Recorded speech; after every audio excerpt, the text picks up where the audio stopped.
Les ressources naturelles que sont l'eau, l'air, le sol et les matières premières sont indispensables à la vie. Le fonctionnement de l'économie dépend lui aussi d'elles. Aujourd'hui, l'utilisation des ressources est excessive. La manière dont nous consommons a un gros impact sur l'environnement et produit trop de déchets. 2/3 des atteintes portées à l'environnement par les produits consommés en Suisse sont imputables aux biens que nous importons en grande quantité de l'étranger. Il faudrait disposer des ressources de 3 planètes si tous les habitants du globe adoptaient le même mode de vie que la population suisse et produisaient autant de déchets. Mais nous n'avons qu'une planète. Pour que la qualité de vie de la population soit maintenue à long terme, il faut donc utiliser les ressources disponibles avec davantage d'efficacité.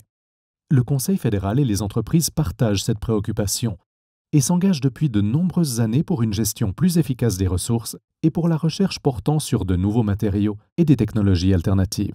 Ceci est toutefois insuffisant aux yeux des auteurs de l'initiative. C'est pourquoi ils ont lancé l'initiative populaire en faveur d'une économie verte qui vise à réduire à un équivalent planète l'empreinte dite écologique de la Suisse d'ici à 2050.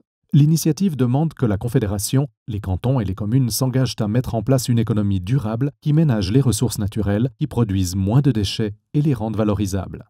Pour atteindre les objectifs de l'initiative, la Confédération, les cantons et les communes sont appelés à promouvoir l'innovation et, s'il le faut, à édicter des prescriptions et à introduire des taxes d'incitation.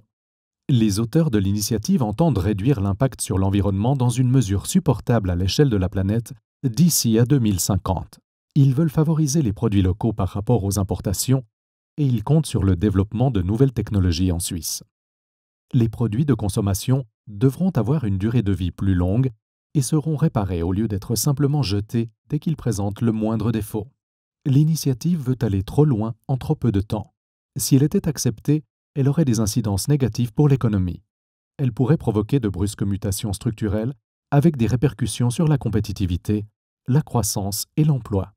Elle pourrait pousser les prix à la hausse et restreindre la consommation. Pour appliquer les mesures préconisées, l'État aurait besoin de davantage d'argent et de personnel. Pour toutes ces raisons, le Conseil fédéral et le Parlement rejettent l'initiative.